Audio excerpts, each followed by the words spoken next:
सुप्रभात। मैं हूं जगेंद्र राणा। आज की हमारी आध्यात्मिक चर्चा का विषय है अधिकारी शिष्य। अधिकारी शिष्य।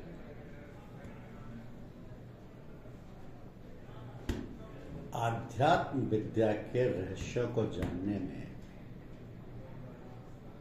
गुरु का प्रकाश ही सबसे अधिक महत्व की वस्तु है। शिष्य जितना अधिक अपने को गुरु के प्रकाश में डुबोता है, उतना ही वो फनाइयत यानी लय की अवस्था की ओर बढ़ता है। तो गुरु के प्रकाश में ही हम महान धार्मिक ग्रंथों का सही अर्थ समझ सकते हैं, क्योंकि ऐसे ग्रंथों का निर्माण भी गुरु के प्रकाश में किया जाता है। परमात्मा की अनुभूति के लिए हमें किसी ऐसे सदगुरु से संबंध जोड़ना पड़ता है जिसने कि स्वयं उसे आनंद का अनुभव किया हो। परंतु समर्थ गुरुओं के पास शिष्य धर्म का निभाना बड़ा ही कठिन कार्य है। यूं तो ऐसे गुरु सदैव ऐसे अधिकारी शिष्य की तलाश में रहते हैं जिन्हें वे आध्यात्मिक रहस्यों की पूर्ण जानकारी दे सकें। एक या दो ही शिष्य निकल पाते हैं जो निष्ठा, भक्ति, प्रेम व पूर्ण समर्पण के माध्यम से गुरु की रूहानी दौलत के हकदार बनते हैं। शिष्य के लिए मुख्य चीज है अपनी पात्रता सिद्ध करना, तभी वो गुरु के हृदय में अपने लिए प्रेम पैदा कर सकता है।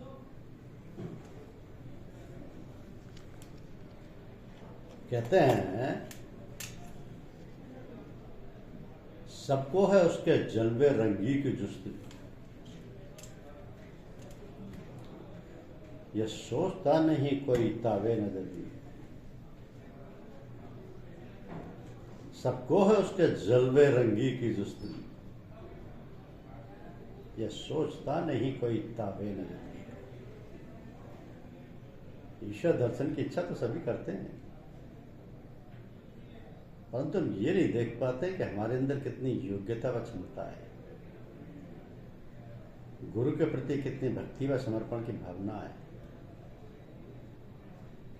तो शिष्यों को भी उनकी क्षमता, दृढ़ निश्चय, प्रेम व गुरु भक्ति और जिज्ञासा के आधार पर कई श्रेणियां हैं, उन श्रेणियों में बांटा जाता है। एक होते हैं मुरीद इब्तदाई,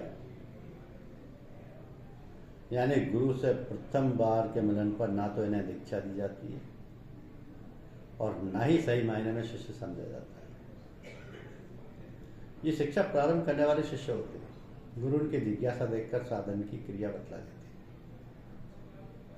हमारे यहाँ की शैली में गुरु किसी भी नए आए जिज्ञासु को निराश नहीं करते, ना उनसे अधिक पूछताछ की जाती है और ना ही ये देखा जाता है कि उसका व्यक्तित्व या जीवन कैसा रहा है। प्राचीन काल की तरह उसकी कठिन परीक्षा नहीं की जाती, उसे क्रिया बतलाती गई और यदि वह श्रद्धा और विश्वास के साथ दृढ़ता पूर्वक लगा रहा है तो उसे आगे के रहस्य बतलाए जाते हैं। यदि वह छोड़कर चला गया तो गुरु उसकी ओर से उदासीन होता है, उसकी खोज खबर नहीं लेते। ये शिष्य के परिश्रम पर निर्भर है कि उसकी प्रारंभिक शिक्षा की अवधि कितनी रहे। हो सकता है आपको अगला दर्जा कुछ महीनों में या वर्षों में मिल जाए। अधिकांश लोगों में गुरु के प्रति विश्वास और प्रेम कम होता है। हृदय की मलिनता दूर करने के लिए दृढ़ निश्चय की भी कमी रहती है। ऐसे प्रारंभिक शिष्य जीवन भर कोरे ही रह जाते हैं। अगला दर्जा वही शिष्य पाते हैं जो कुतर्की ना हो, गुरु के बताए हुए साधन को उनकी आज्ञा समझकर लगातार करते रहे, मन लगे या ना लगे। इस प्राइमरी क्लास को भी बहुत कम लोग पास कर पाते हैं। आजकल के शिष्य झपट्टामार प्रवृत्ति के होते हैं, बगैर कुछ मेहनत किए हुए एक दिन में गुरु की रूहानी दौलत लेना चाहते हैं। आध्यात्मिक क्षेत्र पर ऐसा करना संभव नहीं है। दूसरा होते हैं मुरीद सादिक। जब नया जिज्ञासु पहली श्रेणी पास कर लेता है तभी वह शिष्य कहलाने का वास्तविक अधिकारी होता है और उसकी सही ट्रेनिंग आरंभ होती है। तो इन्हीं शिष्यों के आगे की मंजिलें पार करने की जिम्मेदारी गुरु की होती है। इनके अहंकार व कर्तव्य के भाव को तोड़ना पड़ता है। तो कहा गया है कि पिया चाहे प्रेम रस और राखा चाहे मान, एक बयान में दो खटक देखे सुने न कान। ये काम वही गुरु कर पाते हैं जो शिक्षा के दौरान शिष्य के साथ कुछ सख्ती से पेश आए। शिष्य को डांट फटकार लगाई जाती है, महफिल से बाहर भी किया जाता है, तरह तरह से अपमानित किया जाता है, अनेक मुसीबतों का सामना करवाया जाता है। इस प्रकार शिष्य की परीक्षा भी हो जाती है। सच्चा शिष्य वही है जो ऐसे समय में गुरु के प्रति अपनी विश्वास व प्रेम को डामाडोल नहीं होने देता है। बहुत नरमी बरतने से शिष्य का अहंभाव नहीं टूटता है। ऐसा देखा जाता है कि कभी कभी नरम बर्ताव करने वाले रहमदिल समर्थ गुरु महान शिष्य नहीं तैयार कर पाते।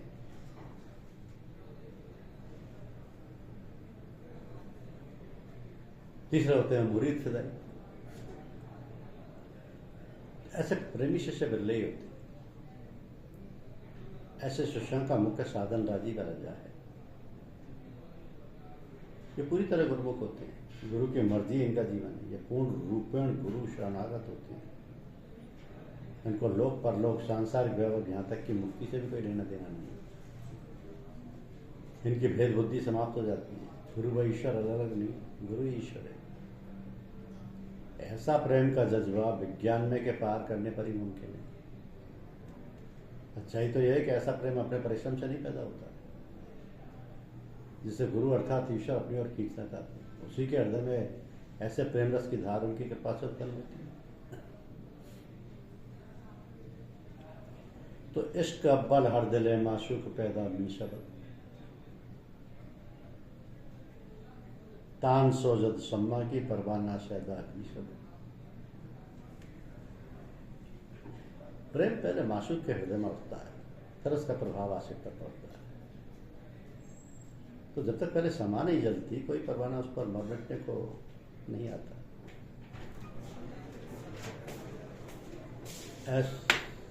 ऐसे शिष्यों का अहम पूरी तरह से गुरु में विलीन हो जाता है। तो शिष्यों के लिए अभेद दृष्टि का होना लाजमी है। अर्थात यदि वह गुरु व ईश्वर में भेद करता है तो रूहानी मंजिलें उसके भाग्य में नहीं है। हमारे यहाँ की साधना शैली एक प्रकार से प्रेम का सौदा है। गुरु को ईश्वर ही समझना प्रथम दिन से संभव नहीं है। इसमें से शिष्य को कई मंजिलें पार करनी पड़ती। प्रथम दर्शन के दिन गुरु शिष्य के हृदय में प्रेम का बीज डाल देते और कह देते कि भाई साधना की क्रिया भले ना करो, लेकिन मिलते जुलते अवश्य। मिलने जुलने से प्रेम की भावना आगे बढ़ती है। लगातार गुरु से संपर्क बनाए रखने पर धीरे धीरे शिष्य को अनुभव होने लगता है कि जिस व्यक्ति को अभी तक हम एक नेक इंसान समझ रहे थे, वो वास्तव में ईश्वरीय गुणों से विभूषित है और असाधारण शक्तियों का मालिक है। यदि इस दौरान शिष्य के गुरु के प्रति श्रद्धा और विश्वास में कोई कमी नहीं आई तो प्रेम का रिश्ता और मजबूत हो जाएगा। और कुछ वर्षों की साधना व नियमित गुरु दर्शन से एक दिन अचानक शिष्य को यह आभास होता है कि मेरे सामने स्वयं परमात्मा ही नर रूप में विद्यमान है। तो वास्तव में उसी दिन से सही रूप में साधना प्रारंभ होती है। उससे पहले की सारी साधना व पूजा केवल तैयारी मात्र है। एक सच्चे शिष्य के लिए साधना के साथ शिष्य धर्म से जुड़े कुछ कर्तव्यों को भी ध्यान में रखना आवश्यक है। जैसे अपने गुरु में पूर्ण श्रद्धा व विश्वास रखें, गुरु की बताई हुई साधना को नियमित रूप से करें, अपने गुरु से नियमित संपर्क बनाए रखें, आवश्यकता पड़ने पर पत्र व्यवहार से भी संकोच नहीं करें। यद्यपि सदगुरु अपनी सेवा कराना पसंद नहीं करते, फिर भी शिष्य का कर्तव्य है कि तन मन धन से गुरु की सेवा में कोई कमी ना आने, गुरु की आज्ञा पालन में कभी गफलत न आने पर। यदि गुरु की आज्ञा अनुसार किसी अन्य गुरु के पास जाना पड़े तो उनमें भी अपने गुरु की छवि देखें। यदि बगैर गुरु आज्ञा के किसी अन्य के पास जाता है तो गुरु के पास रंजित रह जाएगा। अपने सभी कर्मों को कहा, यहाँ तक कि साधना के फल को भी गुरु के चरणों में अर्पित करता चले। पूर्ण रूप से गुरुमुख बनना ही शिष्य का मुख्य कर्तव्य है। साधना काल में हुए अनुभवों को केवल अपने गुरु को ही बतलाए, अन्य किसी को नहीं। तो समय समय पर अपने मन की स्थिति से गुरु को अवगत कराते रहना चाहिए। हर समय गुरु चिंतन में लीन रहना चाहिए। गुरु दरबार में शिष्य के लिए शिष्टाचार का पालन अत्यंत आवश्यक।